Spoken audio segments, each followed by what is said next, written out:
श्री कृष्ण भक्ताय तद्भक्ताय नमो नमः। वंशाकल्पतरुभ्यश्च कृपा सिन्धुभ्येव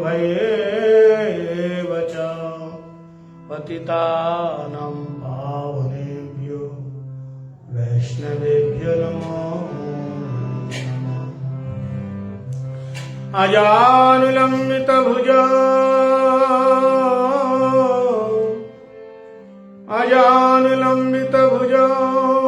करुणावतारो अजानुलम्बितभुजो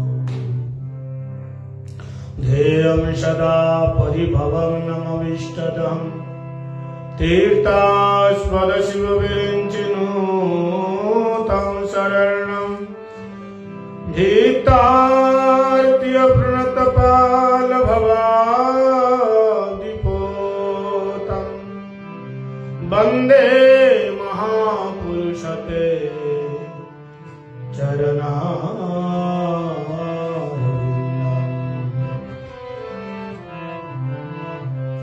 वंशी विवसितकरां नवनीरदयां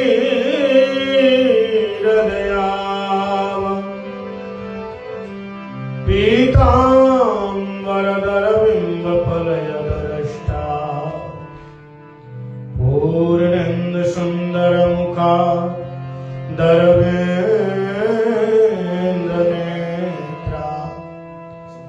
कृष्णात् परं किमपि तत्त्वमहं न जाने। भजामि राधां स्मरवेन्द्रनेत्रं स्मरामि राधां करुणावराद्रां ततो ममास्ति गतेन क्वापि ततो ममास्ति गतेन क्वापि। नारायणं नमस्कृत्यं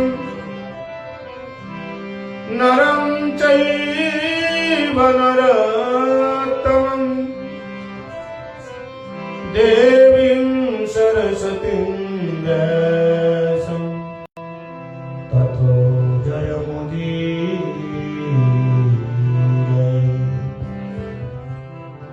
भक्ताविहीनाय अपराधलक्षे क्षिप्ताशकामादि तरङ्गमध्ये कृपामयि तं शरणं प्रपन्ना वृन्दे नुमुष्टे चरणारविन्दम्। भज श्रीकृष्ण चैतन्य प्रभु नित्यानन्द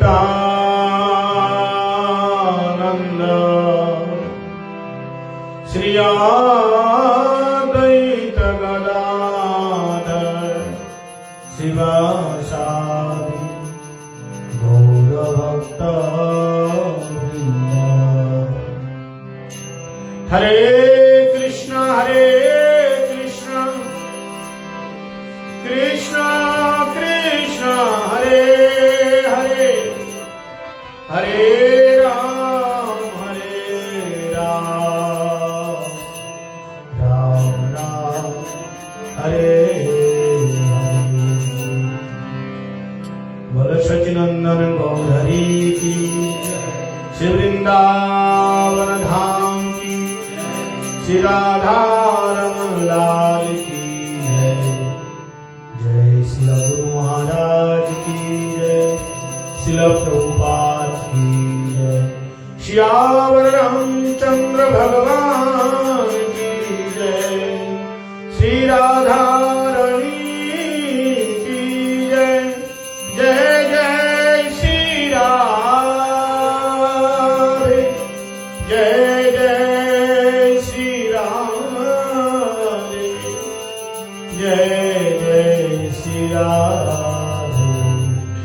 निताय गौर हरि बोल हरि हरि बोल। जय राम श्री राम जय जय राम जय राम श्री राम जय जय राम जय राम श्री राम जय जय राम जय राम श्री राम जय जय राम जय राम श्री राम जय जय राम जय राम श्री राम जय जय राम जय राम श्री राम जय जय राम जय राम श्री राम जय जय राम जय राम श्री राम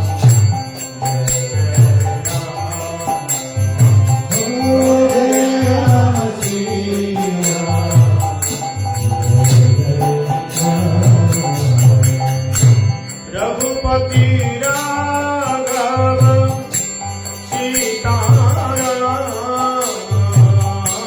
रघुपति राघव सीताराम पतिता पावन राजा राम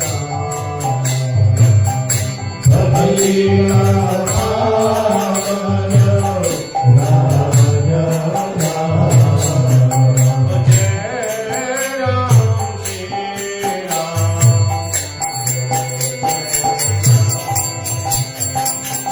जय राम श्री राम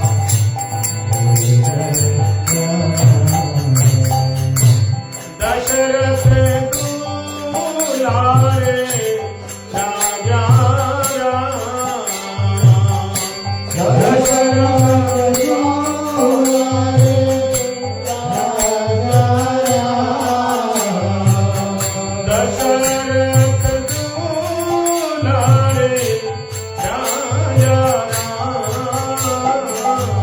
दशरथ दुलारे राजा राम मधुर मधुर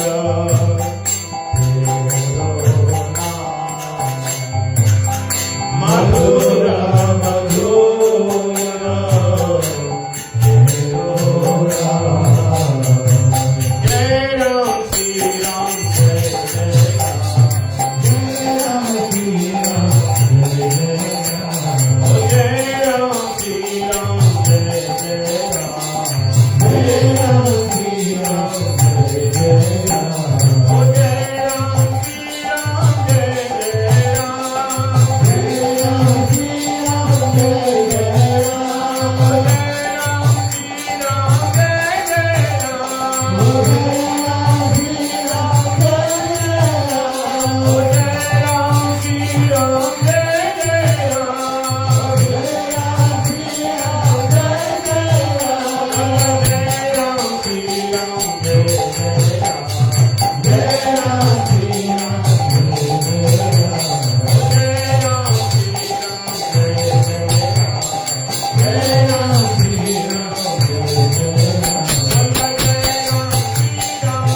सर्वाग्रे अस्मदीय गुरुपाद पद्म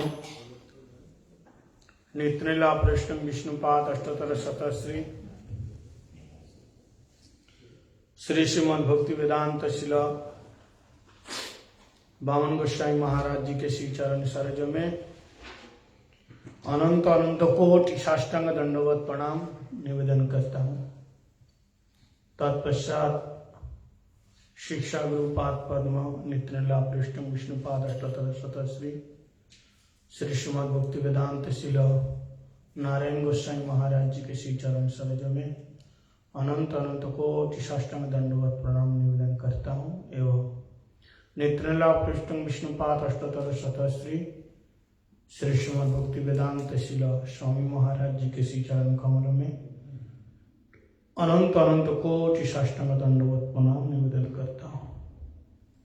रूपानुग गुरुवर्ग सारस्वती दंडी पादगण एवं समुपस्थित सभी भक्तजनों के चरण में दंडवत प्रणाम निवेदन करता हूँ। आज हम लोग पुनः श्री दुर्गा मंदिर के प्रांगण में साधु संघ में हरि कथा हरि कीर्तन श्रवण करने का सत सौभाग्य प्राप्त किया है। श्रील रूप गोसाई पाद उन्होंने साधक के लिए एक बहुत सुंदर समाचार दिया, संदेश मतलब मैसेज दिया। कहते हैं कि जो साधक भजन करना चाहता है उसको कैसे भजन में आगे बढ़ेगा, तो उसके लिए श्री रूप गोस्वामी पाद जी लिख रहे हैं सारे साधकों को बड़े ध्यान पूर्वक इसको सुनना और इसको अपने जीवन में उतारने का।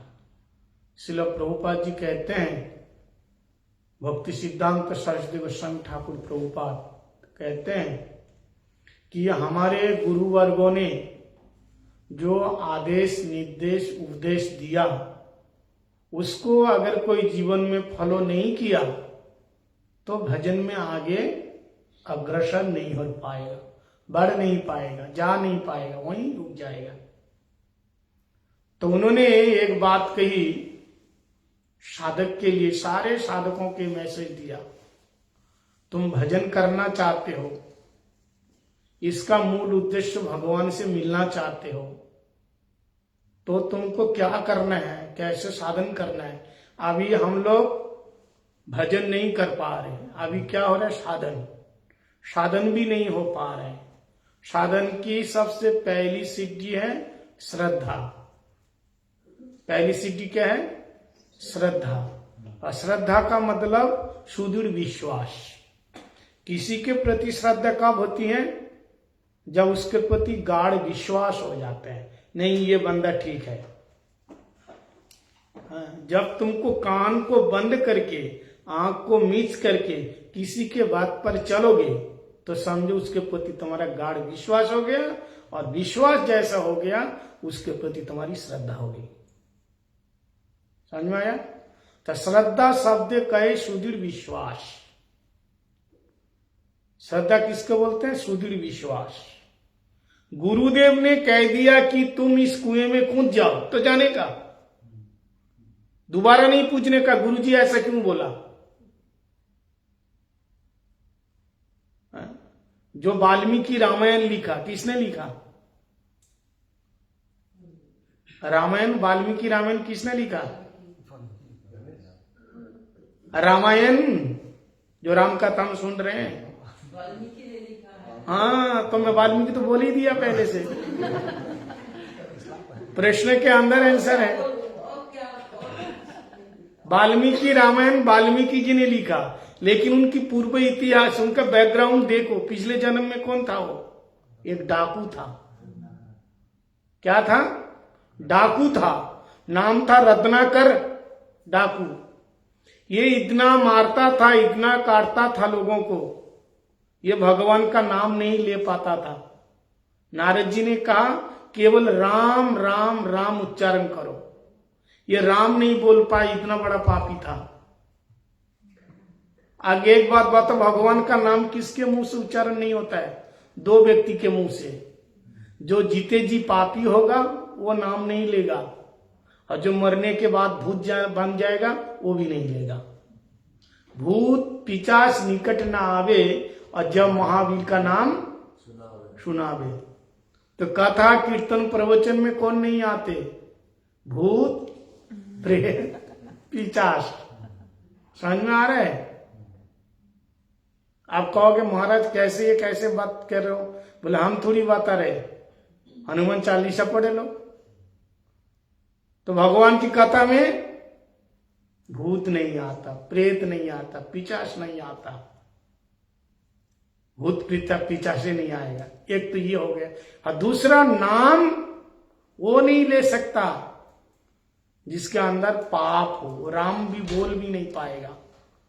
तो उनको कहा तुम राम राम बोलो, वो राम नहीं बोल पाया। क्या बोला? मोरा मोरा मोरा मोरा।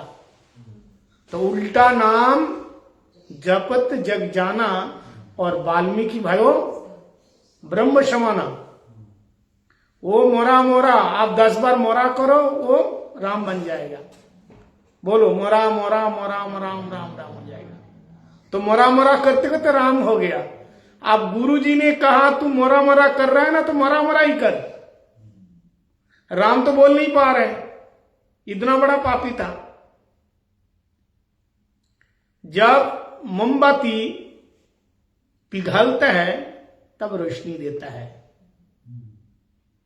समझ में आया? कैंडल पिघलेगा नहीं, ताप से नहीं पिघलेगा तो रोशनी नहीं देगा। ऐसे ही हमारा हृदय कैसा पत्थर बन गया, तो उसको पिघलना पड़ेगा कथा के द्वारा, सेवा के द्वारा।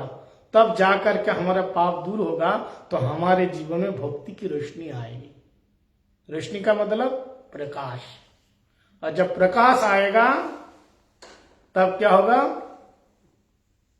हमारे जीवन के अंधेरे पन दूर हो जाएगा। तो वो मोरा मोरा मोरा बोला। गुरुजी ने कहा मोरा बोलो, वो तर्क नहीं किया। मोरा बोलने से कैसे होगा? तो उल्टा नाम जपत जग जाना, दुनिया जानती है। उल्टा मोरा मोरा करके वो राम राम हो करके वो इतना बड़ा डाकू रत्नाकर वो दूसरे जन्म में वाल्मीकि बन जाता है, और महाकाव्य प्रभु राम आने से पहले उनका जीवन लिख देता है। ऐसे कैसा हो सकता है? हम तो इतना बड़ा पापी है ही भी नहीं। हम तो राम आराम से बोल रहे हैं। बोल रहे हैं कि नहीं? आप लोग राम राम बोल सकते हैं? बोलिए जोर से एक बार।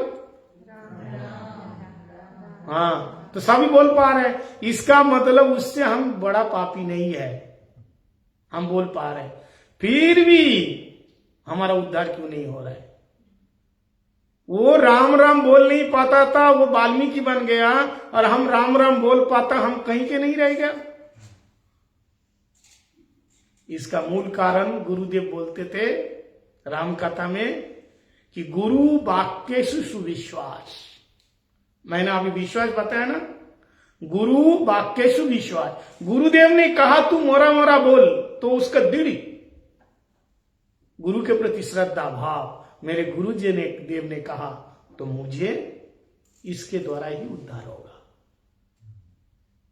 हमारे गुरुदेव ने कहा, सारी बात हम फॉलो कर पा रहे हैं, हमसे हो ही नहीं रहा है। हमारे गुरुदेव के बात में विश्वास नहीं है, वैष्णव की बातों में विश्वास नहीं है। हम क्यों लगा देते हैं? तो जहां क्यों लगाया अपनी बुद्धि वहीं प्रयोग हो गया। इसलिए माता पिता गुरु हित की वाणी बीन विचारी कर शुभ जानी। ये 4 व्यक्ति ऐसे हैं, 3-4 व्यक्ति ऐसे हैं जिसकी वाणी को आपको सोचने की आवश्यकता नहीं है। आपसे पहले सोच करके फिल्टर करके शोधन करके आपको परस रहे हैं। वो कौन है तीनों? एक माता, एक पिता और एक गुरु।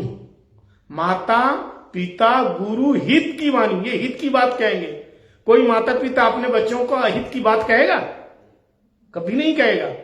ऐसे सदगुरु, गुरु बोले तो सदगुरु। गुरु 2 प्रकार के हैं, एक केवल गुरु, केवल गुरु मतलब केवल गुरु है, और एक है सदगुरु। सब लोग सदगुरु नहीं होते। इसलिए पद्म पुराण में एक श्लोक आया, भोले बाबा माता पार्वती जी से कह रहे हैं, अच्छा भोले बाबा की बात मानोगे या नहीं मानोगे? कौन कौन मानेगा? सब लोग मानेंगे ना, भोले बाबा को तो सब लोग मानते हैं। तो भोले बाबा खुद माता पार्वती देवी से कह रहे हैं, सदगुरु दुर्लभम देवी। हे देवी, संसार में गुरु बड़ा दुर्लभ है, सदगुरु का अभाव है। तुम सोच रहे हो मैं किसी को गुरु बना लिया और सदगुरु है? नहीं, उसको देखना पड़ेगा कौन सी लाइन में आते हैं, कौन सी परंपरा में आते हैं, तब माना जाएगा सदगुरु। सदगुरु का लक्षण शास्त्र में दिया है, गुरव बहव संति। कौन कह रहे हैं? भोले बाबा। शंकर जी कह रहे हैं। किससे कह रहे हैं? पार्वती जी से। गुरव बहव संति, बहुत सारे गुरु है, लेकिन सदगुरु दुर्लभम देवी, सदगुरु दुर्लभ है। शिष्य संताप हार कहा, शिष्य का संताप मतलब संसार का कष्ट दूर करने वाले गुरु बहुत कम, केवल सदगुरु रहेगा। लेकिन शिष्य वित्ताप हार कहा, शिष्य का धन हरण करने वाले गुरु बहुत मिलेगा। तो गुरु 2 प्रकार बताया, एक केवल गुरु, केवल मतलब ओनली गुरु। गुरु मतलब जिससे हमको शिक्षा मिलते हैं वो गुरु है। जैसे किसी ने हमें दारू पिलाना सिखाया, वो भी तो गुरु है। किसी ने सिगरेट पिलाना सिखाया, वो भी तो गुरु है। अब गुरु के बिना कैसे सीखोगे बताओ? और दारू बोले पानी डाल के पियो, नहीं तो बहुत कड़वी है, उल्टी आ जाएगा। तो वो सिखाते ऐसे ऐसे, इतने में इतना पानी मिलाओ और ये चकला लो, ये नमकीन लो और बस अपने पौआ पी जाओ। सिखाया कि नहीं? तो वो भी गुरु, वो केवल गुरु। ऐसे प्राइमरी में ABCD जो सिखाया वो गुरु है। हाई स्कूल में गए वो भी गुरु है, कॉलेज में गए डिग्री दिया वो भी गुरु, ये सारे गुरु है। लेकिन सदगुरु क्या है? जो सच्चिदानंद स्वरूप परमात्मा से भेंट करा दे वही है सदगुरु। तो इसलिए सदगुरु कभी झूठ नहीं बोलेंगे, सदगुरु दुर्लभ बंदे। इसलिए माता पिता गुरु हित की वाणी बीन विचारी कर शुभ जानी। तो गुरु अगर कह दे यहां कूद जाओ तो कूद जाने का, विचार नहीं करने का। लेकिन कौन से गुरु? जो सदगुरु, उनकी बात। तो मैं इसलिए कह रहा था कि हमारे गुरुवर्गों ने जो बात कही है, उन बातों में श्रील रूप गोस्वामी पाद गुरुवर्ग तो है ना, हमारे गुरु परंपरा में है, गुरुवर्ग है। उन्होंने एक बात कही, साधकों के लिए मैसेज दिया, जो साधन भजन करेगा, उत्साहात निश्चयात धैर्यात तत् कर्म प्रवर्तनात्। कितनी बात बताएं? उत्साह, भजन करने के लिए ना उत्साह होना चाहिए, उत्कंठ होना चाहिए। हाँ, काल नौकरी है, हमको सोना है रात को, तू एक दिन नहीं सोएगा तो मर जाएगा है? एक दिन अगर एक रात नहीं सोया तो मरेगा। पत्नी से तो झगड़ा करके कितनी रात सोता नहीं, तब तो जिंदा रहते हैं। कथा आए, महाराज लोग इतना दूर से आए, इतना कष्ट करके आए, बैठ करके आए कथा सुनने के लिए। 1 घंटा की कथा होती है। बढ़िया घर में बनाना नहीं पड़ेगा, बढ़िया प्रसाद मिलता है। बताओ कौन से सिनेमा हॉल में प्रसाद मिलता है? पैसा खर्चा होता है और प्रसाद मिलता है। लेकिन यहां आओ, भले 10 मिनट बैठो, बढ़िया प्रसाद पा करके आराम से जाओ। नहीं, हमारे पास तो टाइम नहीं है, और क्या है, बहुत टाइम लग जाता है, आना पड़ता है, हम बीमार पड़ जाते हैं, ये हो जाता है, सो हो जाता है। रूप गोस्वामी पाद के उत्साह, अरे भाई, पहले के साधक जंगल में जाकर के कितना कठोर तप करते थे, तुम्हारा इतना तप नहीं कर सकते हो है? हम घर में बताइए, लोग एकादशी करने के लिए आ रहे, हम भूखा नहीं रह सकते। आप लोग सच बताना, मैं सबके लिए नहीं बता रहा हूं, जिसके जीवन में घटा है वो बताना। कभी पति पत्नी झगड़ा करके भूखा रहा है कि नहीं? नहीं, कभी नहीं रहे। वो तो अभी नहीं बताओगे, अभी ना बताओगे, ईमानदार की बात क्यों बताओगे? होता है ऐसा झगड़ा। तो मैं तो कह रहा हूं यहां कोई ऐसा नहीं है। आप लोग तो सब माता लक्ष्मी है, आप झगड़ा थोड़ी करेंगे। आप तो सब लक्ष्मी स्वरूप है, आप लोग पति से झगड़ा क्यों करेंगे? पत्नी झगड़ा करके पति से कहते हैं, वो तो मैं पागली थी, तेरे से शादी कर लिया।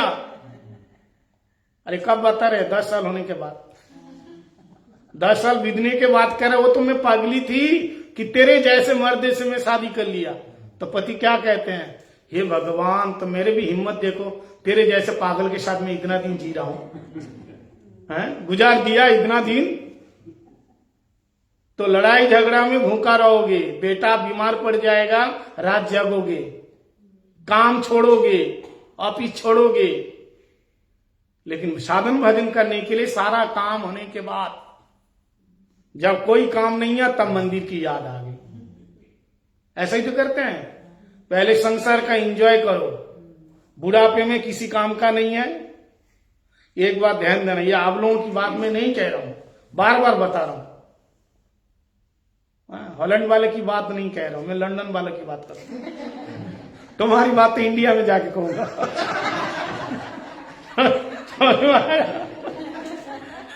वो तो भारत में जाके बोलूंगा। तो कहते हैं,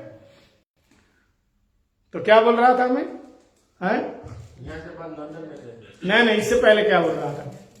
हम लोग नहीं है, आप रात भर नहीं जाग सकते, उत्साह नहीं है। हाँ, उत्साह। तो गोस्वामी पाद जी कह रहे हैं कि मैं इसलिए बात कह रहा हूं, हम लोगों को साधन भजन उत्साह होना चाहिए। काम तो देखो सबके पास है, सब बीमार है, कौन अच्छा है भाई? सबको हर प्रॉब्लम है, सबको दवा लेना पड़ता है। क्या हमको नहीं लेना पड़ता? सब परेशान है। परेशान है इसलिए तो यहां है, नहीं तो यहां क्यों रहेंगे भाई?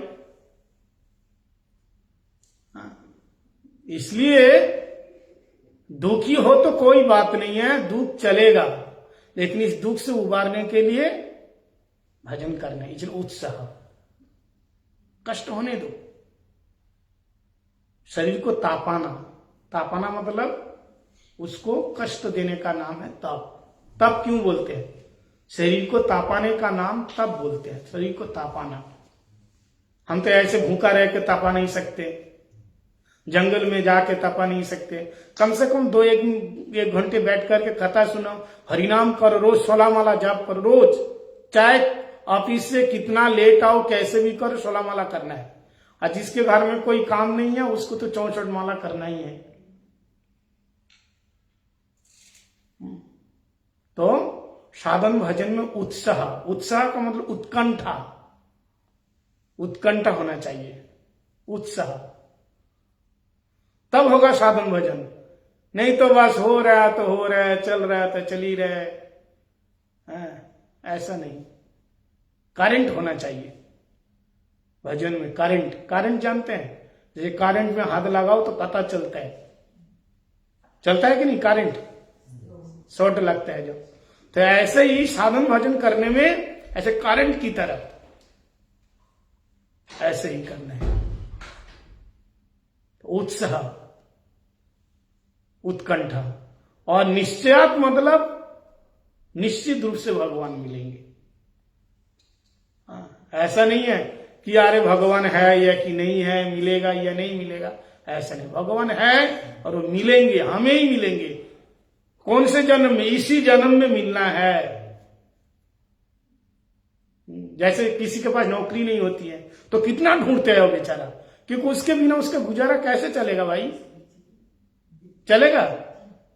जब आपके पास जॉब नहीं होता है तो आप कितना ढूंढते हैं, चारों तरफ आप न्यूज में, इंटरव्यू में, इधर में उधर में, सब चारों तरफ ढूंढते रहते हैं। काम चाहिए हमें अभी, चाहे छोटा भी काम मिल जाए, काम चाहिए गुजारा के लिए। ऐसा हम भगवान के लिए नहीं करते।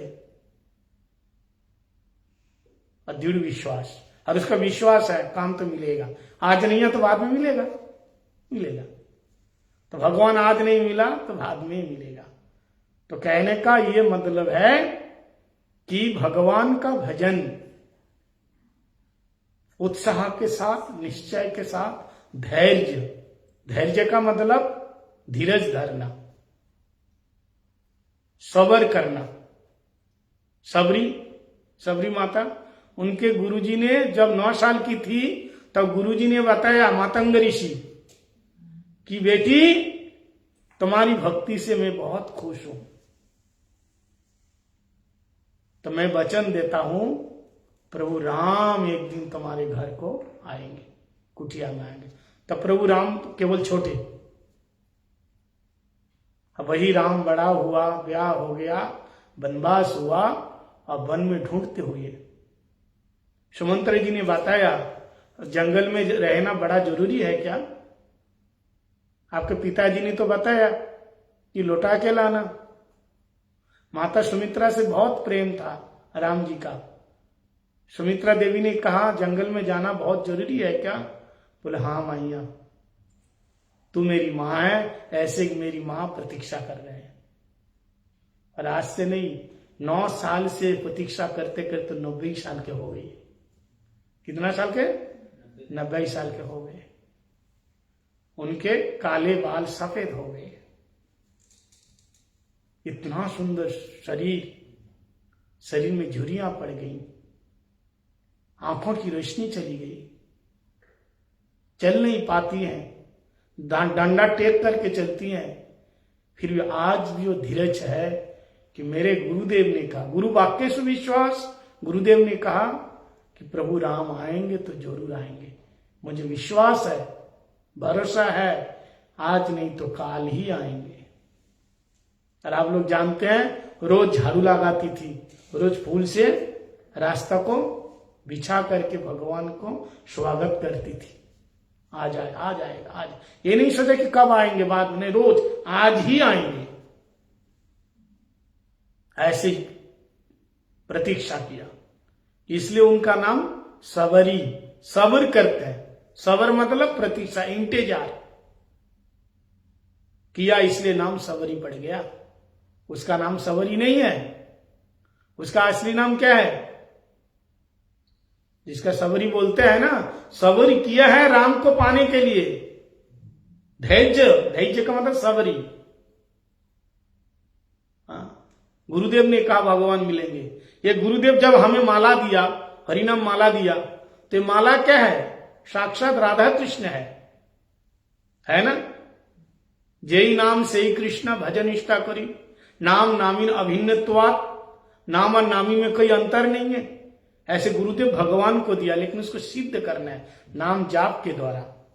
गुरुदेव तो बता दिया भगवान आएंगे, लेकिन कैसे आएंगे? साधन तो करना पड़ेगा। पढ़ाई के लिए आप लोग कितना मेहनत किया, तब आप किताब पढ़ पा रहे। अब उस किताब पढ़ करके आप आज नौकरी कर रहे, पैसा कमा रहे, आपकी जिंदगी आराम से चल रहा है। पढ़ाई के ऊपर तो चल ही रहा है। ऐसे विश्वास गुरुदेव ने कहा, 9 साल की सबरी, सबूर ऐसा किया, प्रतीक्षा ऐसा किया, इंतजार ऐसा किया, प्रभु राम को आने में मजबूर कर दिया। और एक दिन ढूंढते हुए प्रभु राम आ गए। और जो सोने के सिंहासन में बैठ के प्रसाद पाते हैं, नैवेद्य खाते हैं, सोने की थाली में छापन्न भोग जिमाते हैं, पाते हैं। सबरी ने कहां बिठाया? पत्थर के ऊपर। जंगल में तो रहते थे। पत्थर साफ करके, चाटन साफ करके बिठाया, और जो सोने की थाली में प्रसाद पाते हैं, आज वो पत्तल में प्रसाद पा रहे हैं। जो 56 भोग पाते हैं, आज वो सबरी के झूठे बेर खा रहे हैं। जो माता लक्ष्मी के हाथ के नैवेद्य लेते हैं, आज जो सबरी जंगल में रहने वाली एक भिल्ली, उनका हाथ का खा रहे हैं। क्या कितना बड़ा प्रेम है। भगवान ने कहा, मेरे भक्त मातंग ऋषि ने कहा कि मेरी शिष्या को दर्शन देना। प्रभु, मेरा तप, मेरा जाप, मेरा बल मैं आपकी शिष्या को दे रहा हूं। इसलिए गुरुदेव जब आज्ञा देता है, तब गुरुदेव शक्ति भी देते हैं, अपना तप भी देता, अपना भजन। आप लोगों को, हम सबको जब गुरुदेव हरिनाम दिया ना, तो शक्ति का भी संचार किया, तब हम कर पा रहे। ऐसे नहीं। एक बार कार्तिक महीने में, शायद 2005 की बात है, गुरुदेव तो 2010 में चले गए, तो कार्तिक में गया मैं, तो 2007-8 में मैं हरिद्वार में आ गया था, वृंदावन रूप सनातन छोड़ के। तो 5 के बाद मेरे को अपने भजन कुटीर में मैं गया, लौट के आना था।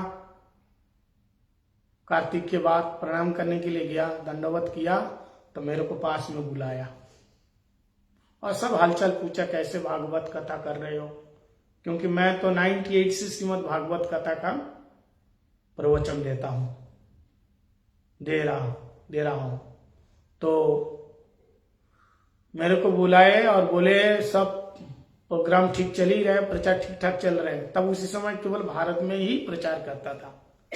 दिल्ली, बॉम्बे, मुंबई, पंजाब, हरियाणा, गुजरात, अलग अलग स्टेट में भागवत सप्ताह कथा सुनाता था।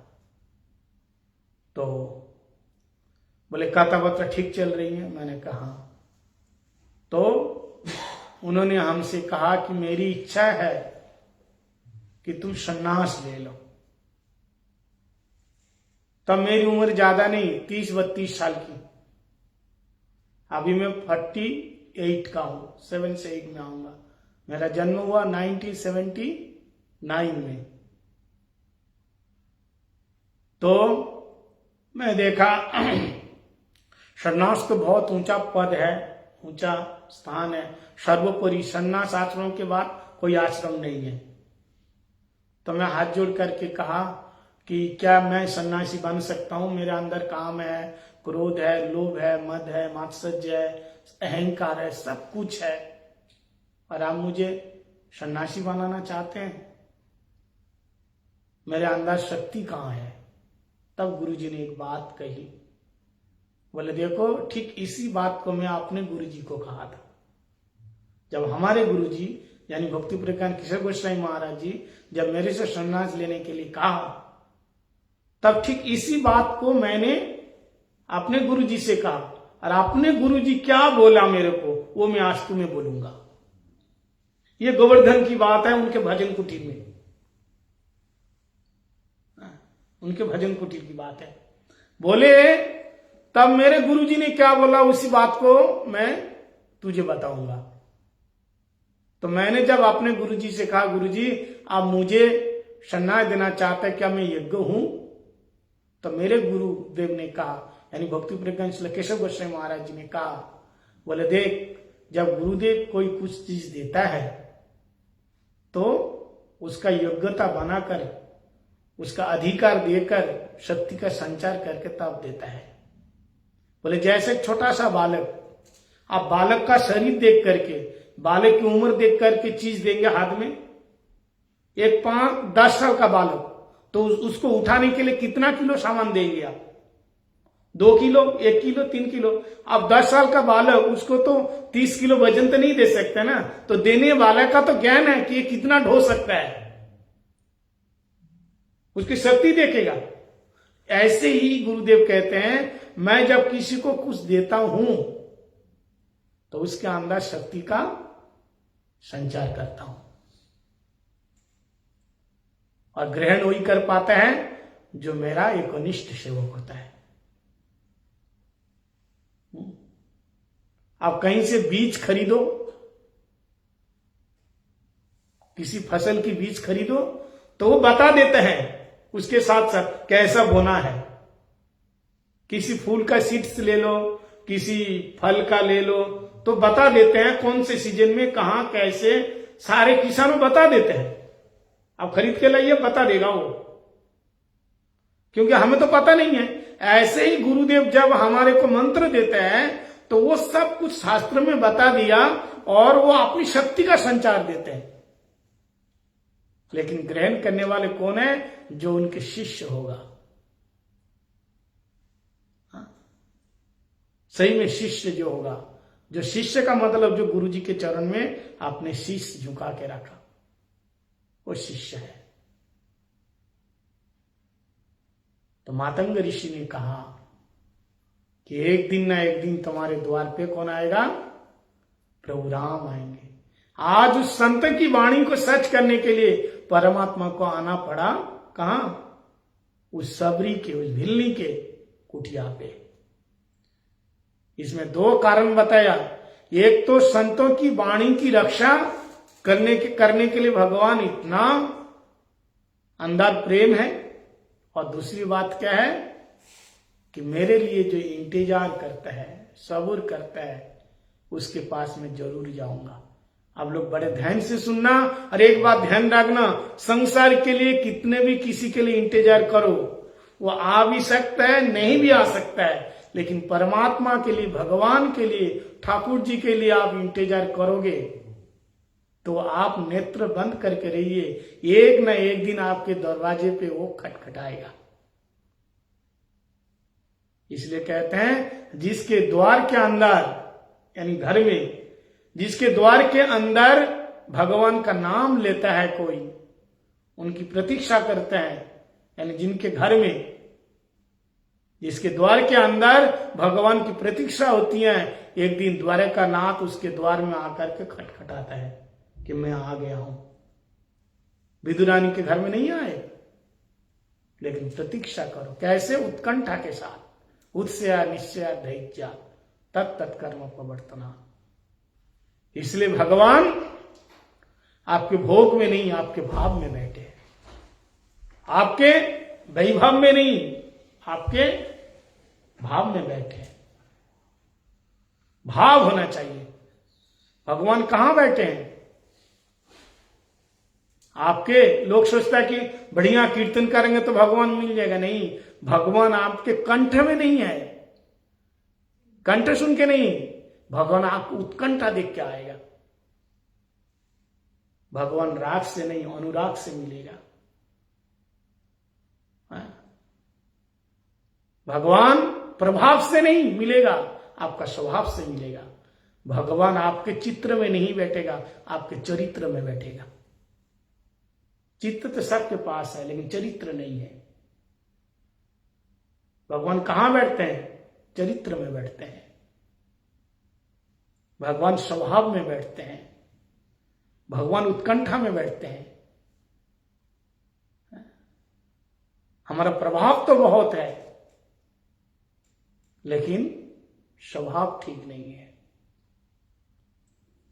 आपकी जात नहीं देखेंगे, कौन से जात के हो। जात मतलब जाति। जो हरि को भजे सो हरि का होए।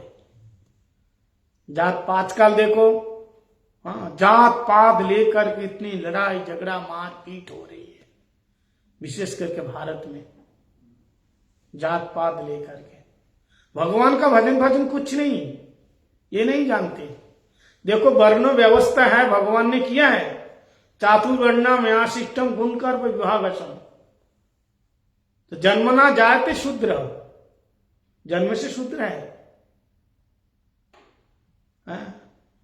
नहीं तो ब्राह्मण को जन्म संस्कार क्यों होता है? अगर जन्म से ब्राह्मण होता।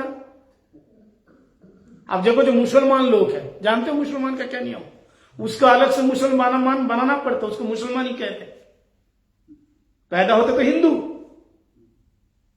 लेकिन उसको अलग से मुसलमान ही बनाना पड़ता है, तब वो जाके मुसलमान बनता है। भगवान भेदभाव नहीं किया। जैसे एक क्लास में 200 बच्चे हैं, टीचर का कोई भेदभाव नहीं है, लेकिन जब एग्जाम देते हैं तो कोई फर्स्ट डिवीजन में जाते हैं, कोई सेकंड में, कोई थर्ड में, तो कोई फेल हो जाता है। टीचर का दोष नहीं है। ऐसे व्यक्ति अपने कर्म के अनुरूप जन्म लेता है, और जैसे उसका नंबर, जैसे उसकी बुद्धि तेज, कर्म जैसा, ऐसे भगवान उसको डिवीजन कर दिया। ये ब्राह्मण है, ये क्षत्रिय है, वैश्य है, शूद्र है, सबका कर्म बता दिया, सबका बता दिया। लेकिन आजकल तो कोई किसी को मानने के लिए तैयार नहीं है। शास्त्रों में बताया वर्णा नाम ब्राह्मण गुरु, वर्णों में ब्राह्मण को गुरु बताया। ब्राह्मण वो जो त्रिसंध्या गायत्री जप करने वाला व्यक्ति, शालिग्राम भगवान को भोग लगा के खाने वाला व्यक्ति, समझ में आया, हरिनाम करने वाला व्यक्ति जो आस्तिक होगा उसको ब्राह्मण माना जाएगा, और उनको ही गुरु मानना पड़ेगा। अगर तुम शूद्र होकर के, शास्त्र में तो दिया है शूद्रों को जनेऊ धारण करने का अधिकार नहीं है, वेद पढ़ने का अधिकार नहीं है शूद्र को। लेकिन आजकल तो मनु महाराज जी की बात मानता नहीं। देखो कितना लड़ाई हो रहा है। अरे मनु महाराज साधारण व्यक्ति है क्या? अब बोलो तो कहता मनुवादी। मनु शत्रुपा कौन है? हमको मानव कहलाता है। मनु अपत्त प्रमाण इति मानव, सब मनु महाराज जी से आए हम लोग। उनकी संविधान नहीं मानोगे तो आज हमारे विशेष करके भारत में इतनी अशांति क्यों हो रहे है? क्योंकि मनु महाराज जी की बातों को, मनु संहिता को हम लोग फॉलो नहीं कर रहे हैं। उन्होंने जो भी कहा सब कुछ ठीक सही कहा है, वो साधारण नहीं है। लेकिन हम लोगों को मनमानी करना है, मनमर्जी करना है। अरे वाह, हम ब्राह्मण की क्यों पैर छुएंगे, ब्राह्मण की क्यों पूजा करेंगे, वो कौन होता है बोलने वाला, दान लेने वाला वो कौन होता है? अरे भाई, पूजा करोगे नहीं, ये तो नास्तिकता हो गया। चारवाक है ना, नास्तिकता शून्यवाद, बौद्ध हो गए, पूरा बौद्धवाद फैल गया। कहां है? भारत भूमि है, पुण्य भूमि है।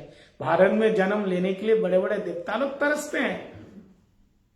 अहो अमीशम किमपि स्वामिनम, शास्त्र में कहा इस भारत भूमि में, कहता भूमि, अगर भगवान की कथा साधु संत मिलते हैं तो कहां? इस पृथ्वी लोक में श्रेष्ठ बताया गया। और उस पृथ्वी लोक में जन्म लेकर के कोई भगवान का भजन करना नहीं चाहते हैं, वह जात पात लेकर के लड़ाई झगड़ा। और ब्राह्मण भी ऐसे ही, एक को दोष देने से नहीं होगा। ब्राह्मण भी अपने कर्म से च्युत हो गया, वो भी करना नहीं चाहते हैं, वो जाति से ब्राह्मण मानता है, बोले कर्म से कुछ भी हो। जाति से ब्राह्मण है लेकिन वो पतित ब्राह्मण है, और कर्म से। इसलिए प्रभुपाद जी ने बताया, एक बार जब बहुत बड़ी सभा हुई थी, उसमें यह प्रश्न आया था, ब्राह्मण बड़ा है या वैष्णव बड़ा है? तो ब्राह्मण लोग तो ब्राह्मण को श्रेष्ठ बताने लगे। तब हमारे श्रील प्रभुपाद जी गए, ब्राह्मण की खूब तारीफ किया, खूब महिमा बताया। लेकिन ब्राह्मण कौन है? ये सारा गुण है तुम्हारे अंदर? प्रहलाद महाराज जी ने कहा, एक ब्राह्मण के अंदर 12 गुण होते हैं। विप्रादि दिशर गुण दरविंद नावा, 12 गुण होते हैं। 12 गुण समन्वित ब्राह्मण यदि कृष्ण भक्ति नहीं करते हैं, और एक चांडाल कुल में जन्म लेकर के वो भगवान की भक्ति करते हैं, तो उस ब्राह्मण से चांडाल श्रेष्ठ बताया। ये प्रहलाद जी खुद बता रहे हैं, मन्ने वरिष्ठम मन्ने सपचम वरिष्ठम। तो फिर बताइए, चांडाल मतलब जो कुत्ते का मांस खाने वाला, जो शुद्र है, नीच पतित कुल में जन्म लिया, पतित कुल में जन्म लेकर के तिलक कंठी लगा करके भगवान का भजन कर रहा है, और तुम ब्राह्मण होकर के सारा दिन दारू पी रहा है, अब ब्राह्मण बड़ा है, कौन मानेगा? आज जो हमारा भारत का ये हाल हुआ, किसने हुआ? अपना धर्म कर्म कुछ नहीं मानेंगे। ब्रज में देखो, हम ब्रजवासी है, ना गले में कंठिया, ना माथा में तिलक है, ना एकादशी करते हैं, हम ब्रजवासी। अरे ब्रज में रहने से तो ब्रजवासी, कहीं भी रहो वहां के भाषी, लेकिन असलियत में ब्रजवासी कौन है? जो ब्रज के भाव में रहे वो ब्रजवासी है। ब्रज में रह करके राधा कृष्ण की भक्ति नहीं है। ब्रजवासी कौन? ये ललिता, विशाखा, चंपकलता और बाकी जितने सारे सखागण, ये किसकी भक्ति करते थे? कृष्ण की तो ना। दुर्गा, काली, चंडी, शिव ये लेके रहते थे वो लोग। अनन्य भक्ति किसको बोलते हैं? ये तो कुछ करेगा नहीं, ब्रज में रहेगा, भक्ति और किसी की करेंगे, आ कहेंगे हम ब्रजवासी है। इसलिए मूल रूप से शास्त्र में दिया, अगर कोई ब्रजवासी है तो केवल गौड़ीय मठ वाले ही ब्रजवासी है, और कोई नहीं है ब्रजवासी। रूप रघुनाथ की धारा में जो लोग है, भले ही आप लोग इस नीदरलैंड्स में है, हॉलैंड में है, बाकी आप जर्मनी हो, चाहे आप ऑस्ट्रेलिया में, चाहे अमेरिका में हो, अगर इस गौड़ीय धारा में आप है, राधा कृष्ण के युगल उपासना करते हैं, तो आप ही ब्रजवासी है। ब्रज के भाव में किसी दुनिया के किसी कोने में रहो, वो ब्रजवासी है। लेकिन ब्रज में रह करके राधा कृष्ण की भक्ति नहीं करता,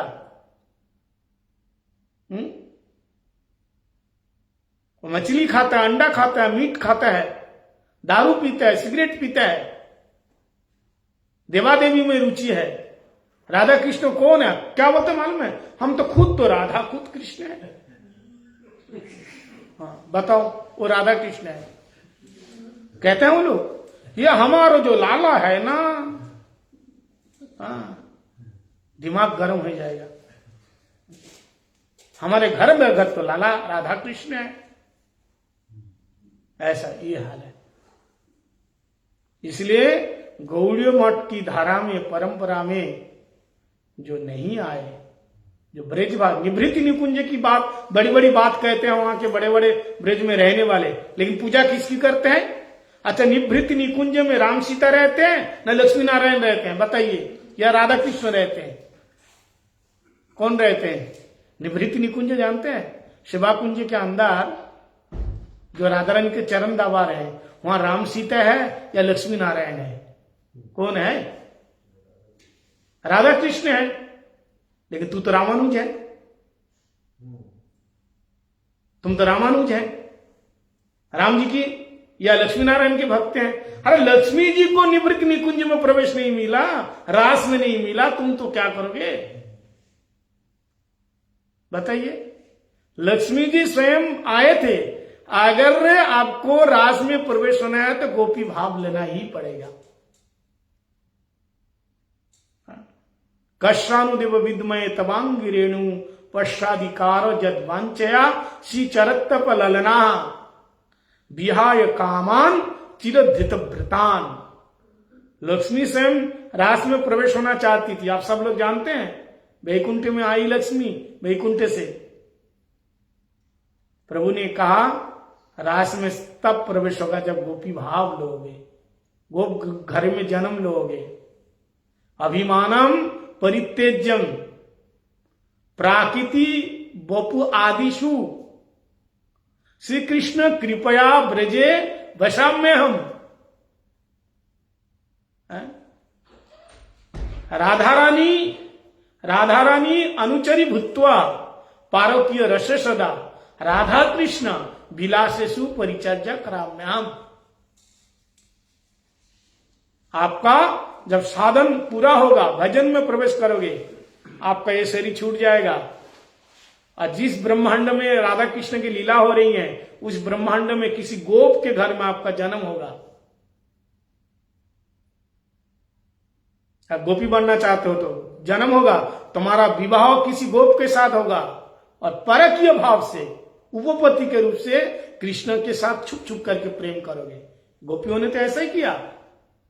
आराध्य भगवान ब्रज तनया तद्धमम वृंदावन रम्या काचित उपासना ब्रज वधु वर्ग ने या कल्पिता। श्री चैतन्य महाप्रभु प्रेम मतो महान तत् श्रीमद भागवत तत्रादर न पड़ा प्रेमतु मत महान। भागवत का प्रमाण है, चैतन्य महाप्रभु का मत है, ब्रज की गोपियों ने जैसे कृष्णा का भजन किया ऐसा भजन करना है। कोई तो ब्रजवासी है हमारा। अच्छा, भगवान कहता जो मेरा भजन करता मेरे लोक में जाता है। जो देवताओं की भागवत में गीता में है, जानती देवव्रतन जाति, ये सब बताया। जो देवताओं का भजन करता देवलोक जाते हैं, जो मेरा भजन करता मेरे लोक में जाते हैं। जो राम सीता का भजन करेगा साकेत में जाएगा, जो राधा लक्ष्मी नारायण का भजन करेगा तो वैकुंठ में जाएगा। तो निवृत्ति कुंज में निकुंज में कैसे जाएगा? जो ब्रज में वास करते हैं ब्रजवासी, जो राधा कृष्ण के भक्त हो तो ब्रजवासी हो गया, तुम तो साकेतवासी हो गया, तुम तो वैकुंठवासी हो गया। गोलोकवासी कहां हो गया? वृंदावनवासी। इसलिए उपासना के हिसाब से निर्दिष्ट किया जाता है वो कहां जाएगा। केवल ब्रजवासी कहने से और ब्राह्मण कहने से, हिंदू कहने से नहीं होगा, ऐसे वैष्णव कहने से भी नहीं होगा। अपने आचरण ही काम देता है, आचरण ही प्रधान है। देखो, रावण सीता जी को बहुत मनाया। टाइम हो गया ना? कितना बजे तक? रावण सीता जी को बहुत मनाया कि तू मेरी हो जा। साम दाम दंड भेद जितने सारे नीति अपनाया, लेकिन सीता जी तैयारी नहीं। तो बहुत चेष्टा किया, नहीं हुआ। फिर धीरे धीरे क्या हुआ? राम जी सेतु बांध के इधर आगे लड़ने के लिए, बात आगे फैल गई। तब लड़ाई शुरू हो गई। एक दिन रावण सोचा कि मेरा जो भाई कुंभकर्ण, इसको जगाना है। किसको जगाना है? क्योंकि लड़ाई के समय सारे परिवार के लोग एक जगह होना चाहिए। तो कुंभकर्ण तो सो रहे, अगर मैं इसको नहीं जगाऊंगा तो लड़ाई फड़ाई सब खत्म हो जाएगा, सोता रहेगा। 6 महीना तो बीत जाएगा ना। उसका नियम है, जैसा हम लोग का नियम है ना, 10 बजे सो जाते हैं, सुबह 5 बजे उठते हैं, तो उसका यही नियम है 6 महीना सोने का। बस तुम 6 घंटे 7 घंटे सोते हो, वो 6 महीने सोते हैं। तो बड़ी मुश्किल से नगड़े बजा करके, ढोल नगड़े बजा करके उसको उठाया। तो देखा सामने कौन खड़ा? सामने कौन खड़ा? रावण। कुंभकर्ण देखा भैया खड़ा है, भैया को प्रणाम किया। न तो नाराज हो जाएगा ना, अभी नींद पूरी नहीं हुई, किसने जगाया? तो देखा रावण खड़ा है। रावण से कहा भैया मुझे जगाया? बोले हाँ। क्यों? बोले लंका में विपत्ति आन पड़ी, संकट आ गया। लंका में संकट? आप दशानन त्रिलोक विजेता, अरे शनिश्चर को जो अपने पैरों के नीचे रोंद के रखा, रोंदना जानते हैं? कुचल के मचल के रख दिया। शनि की दृष्टि एक बार जिसके ऊपर पड़ जाए ना, उसका तो काम तमाम बना देता है। लेकिन आप शनि को अपने पैरों के नीचे रोंद के रखा, ये बड़े बड़े जितने चांद सूरज वरुण अरुण सबको नौकर बना के रखा, और आपके ही राज्य में क्या विपत्ति आन पड़ी है? क्या बात है? तो रावण धीमी आवाज में, धीरे से, आस्ते से, बिल्कुल स्वल्प स्वर में कहा, मैंने सीता को चुरा लिया। क्या बोला? देखो, जो काम आपसे, जो काम ना धीरे आवाज से निकलेगी ना, समझो काम सही नहीं है। ध्यान से सुनना। और जो तेज आवाज में निकलेगी बिल्कुल छाती तान के समझिए ये काम बिल्कुल परफेक्ट है। जब बच्चा गलत करता है ना तो बोलना नहीं चाहता, और बोलना चाहता तो धीरे बोलता है।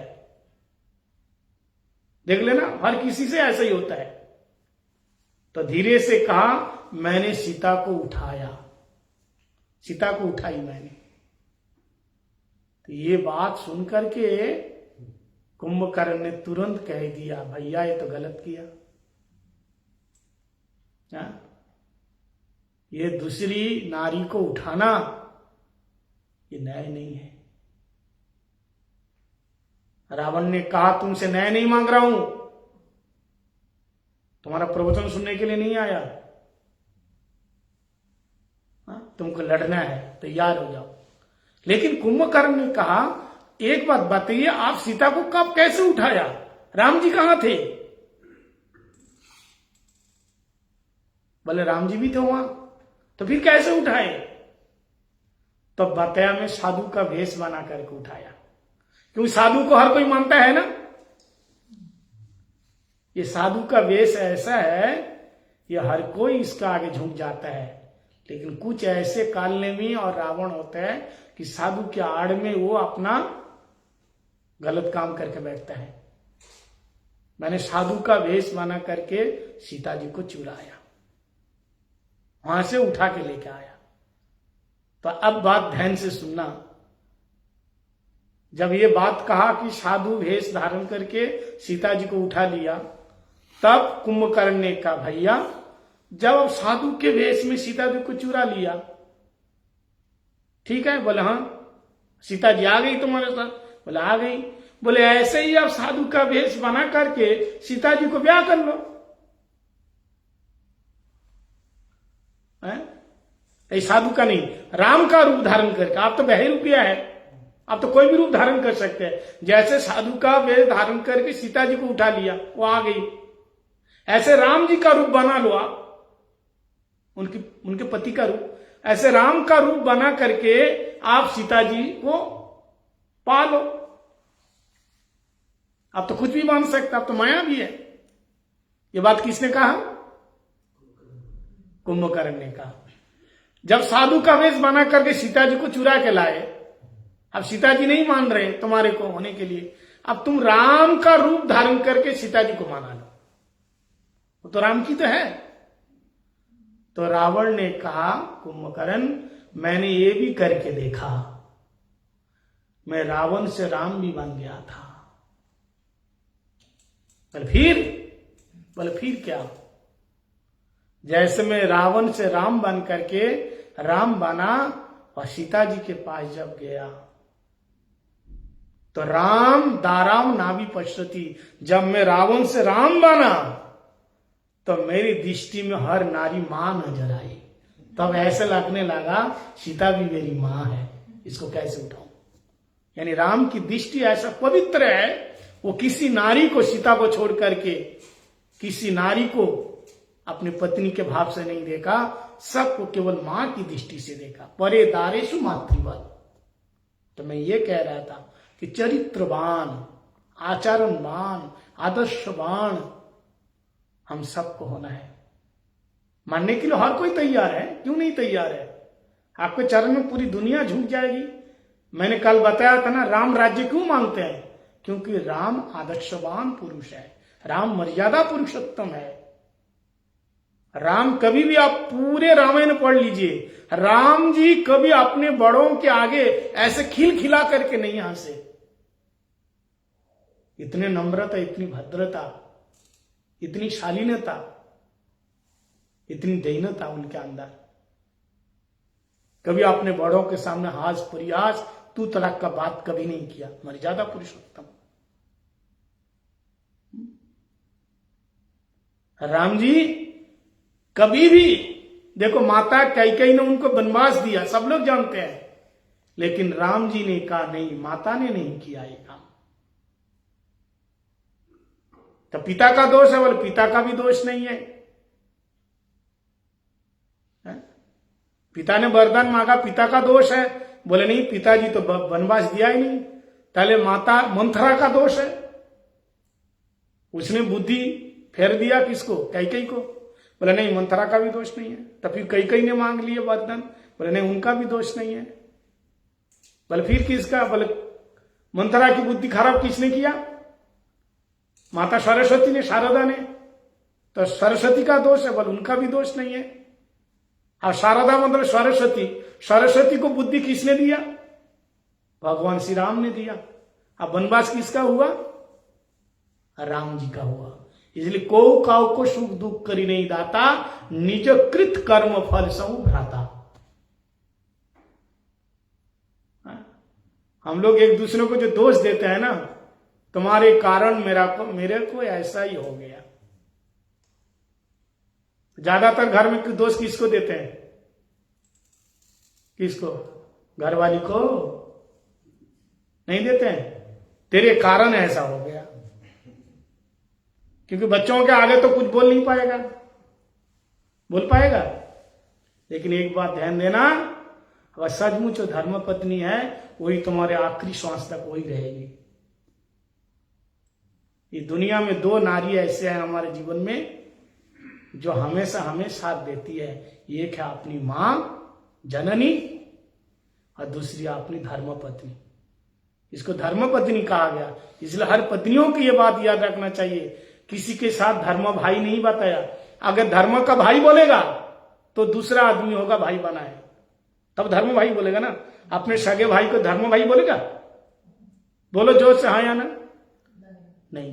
धर्म बहन का मतलब वो अपनी बहन नहीं है, पर है धर्म का बाप भी बना लेता है, दूसरे आदमी को बाप बना लिया। धर्म की मां भी बना लेते हैं, दूसरी मां को, किसी की मां को धर्म मां मान लिया, किसी को बाप को धर्म बाप मान लिया। लेकिन किसी को बीवी को धर्म पत्नी मान लेगा, यह मेरी धर्म पत्नी है। मतलब अपनी सगी पत्नी को ही धर्म पत्नी कहते हैं, दूसरी की बीवी को आप धर्म पत्नी नहीं बना सकते। ये नियम नहीं है, क्योंकि ये रिश्ता ऐसा है, ये तुम्हारे शरीर का अर्धांग है, अर्धांग ही नहीं है। भाई को अर्धांग नहीं बताया, भाई को भुजा कहा, शरीर का भुजा है। लेकिन पत्नी को ना अर्धांगिनी है। इसलिए पत्नी को इतना सम्मान, इतना आदर, इतना प्यार दो कि ये तुम्हारे शरीर का आधा हिस्सा है।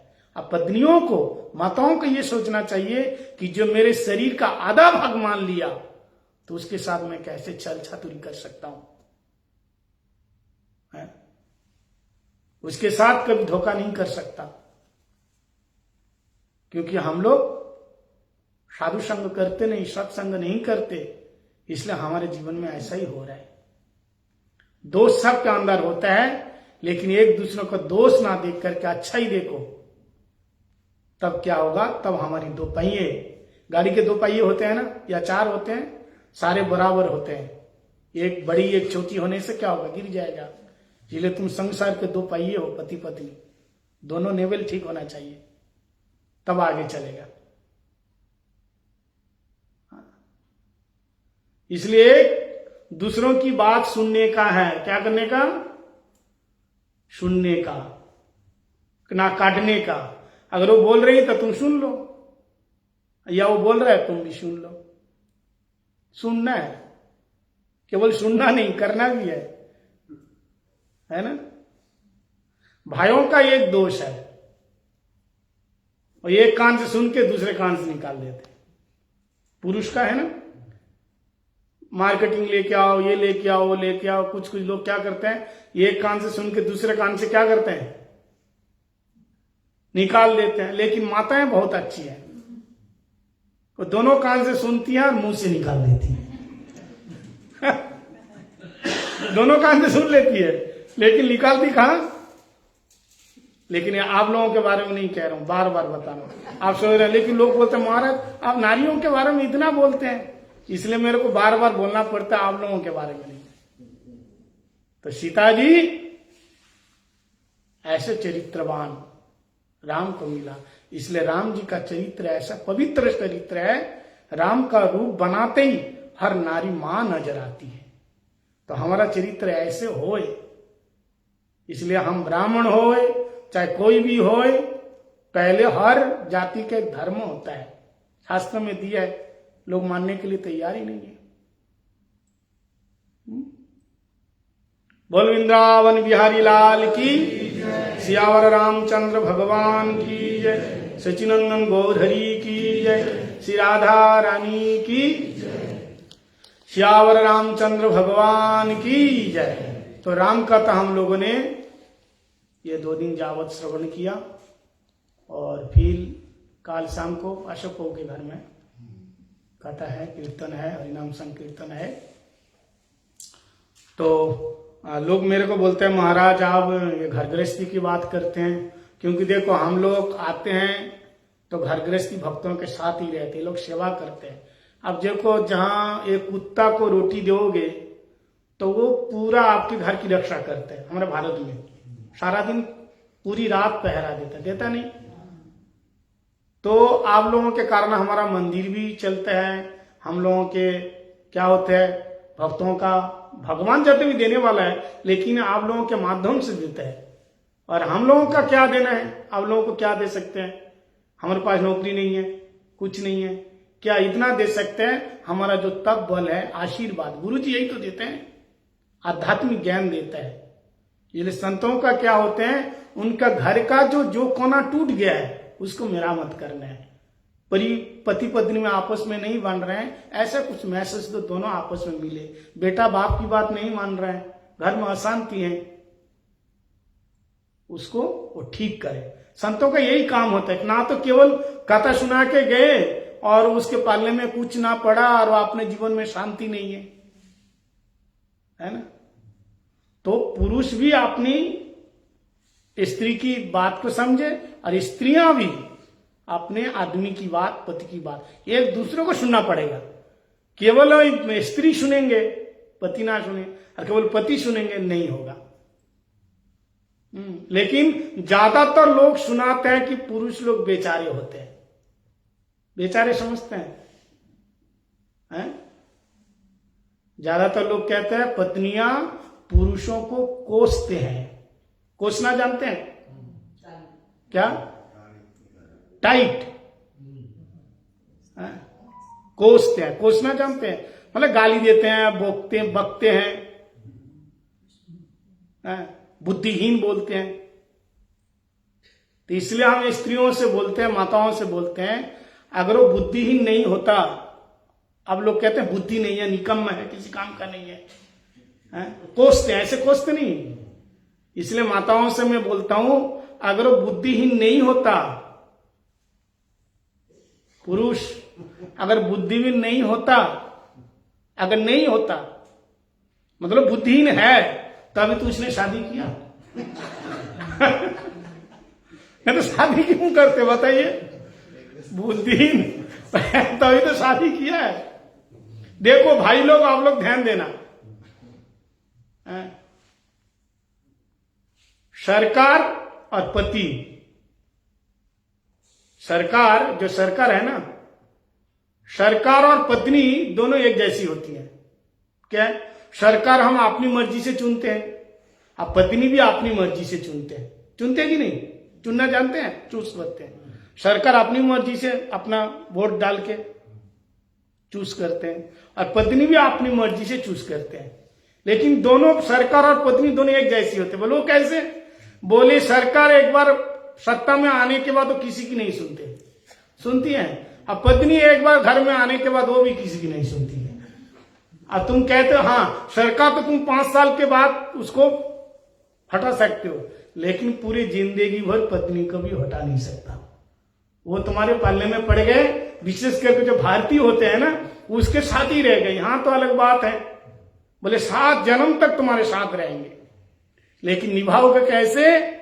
जो भक्ति पद में आएगा, भजन में आएगा, दोनों एक जैसे बुद्धि वाले होंगे तो परिवार आराम से चलेगा।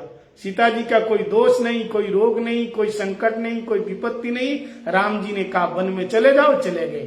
कोई ना कोर्ट में गए, ना केस किया, ना कुछ किया, ना किसी को बोला, ना हूं किया, ना चूं किया। आपको पता है कुछ सालों पहले जनकपुरी के लोग, अब जो जनकपुरी है ना नेपाल में, वहां का लोग ने राम जी के ऊपर केस ठोका। कौन से राम? केताजी वाले राम जी को। क्यों केस ठोका? बोले हमारी सीता जी वो बेचारी गर्भवती थी या कोई दोष नहीं था, उसके जंगल में भेजा, इसलिए हम राम जी के ऊपर केस करेंगे। FIR दर्ज किया और राम जी को केस कर दिया। अब बताओ किसके साथ लड़ेगा वो मूर्ख है? आज होता तो लड़ाई नहीं होती, ऐसा हम नहीं कर सकते किसी के साथ, लेकिन वो तो है भगवान के राम राज्य में वहीं था, राम जी कुछ नहीं बताए। लेकिन ये सारा जो खेल है ना, जो सीरियल बनाने वाले और सीरियल देखने वाले, वो देख देख करके सीख जाता है कैसे किसके साथ व्यवहार। पति अगर ऐसा करते हैं तो उसको 10 लगा दो, या पत्नी ऐसी करती है उसको निकाल दो। सब सीरियल वाले ने ऐसे दिखा दिखा कर सबकी बुद्धि को, धर्म को भ्रष्ट कर दिया। इसलिए अगर देखना है तो क्या देखो, राम जी की लीला देखो, कृष्ण लीला देखो, महापुरुष की लीला देखो, यहां से शिक्षा लो। जीवन बहुत थोड़ा है, जीना है तो ढंग से जियो, नहीं तो जीते जी तुम मर गया। जिंदगी इतना जियो, बड़े ध्यान से सुनना, जिंदगी इतना जियो कि जीवन कम पड़ जाए। क्या समझे?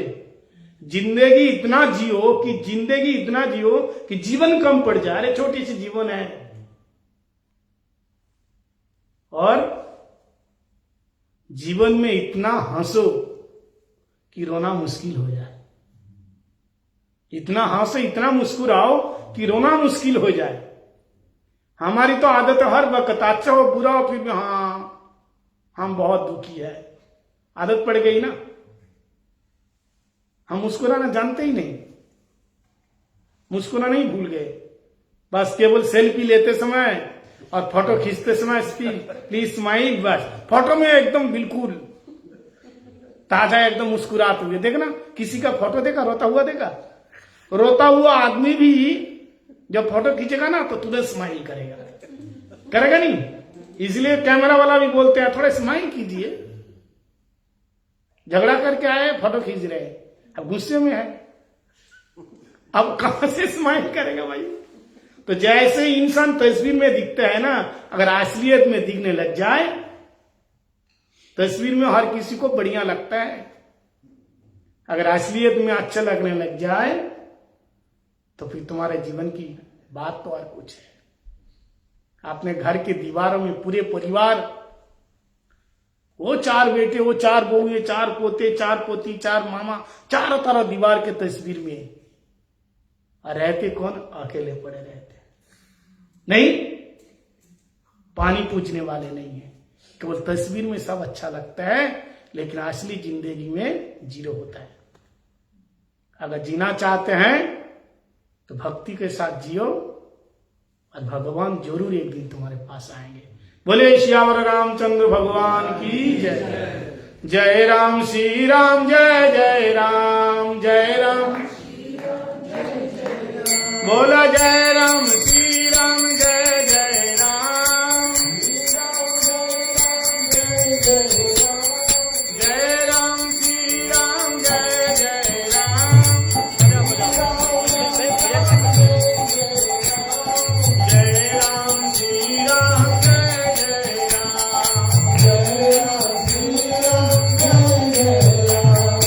हरे कृष्णा कृष्णा कृष्णा कृष्णा हरे हरे, हरे कृष्णा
श्री राधा रमन लाल की जय, गुरुदेव जी महाराज की जय, श्रील प्रभुपाद की जय, समागत गौर भक्त वृंद की जय, कथा में भाग लेने वाले सभी भक्त वृंद की जय, श्री राधा रानी सरकार की जय। जय जय श्री राधे, जय जय श्री राधे, निताय गौर हरि बोल। हरे कृष्ण।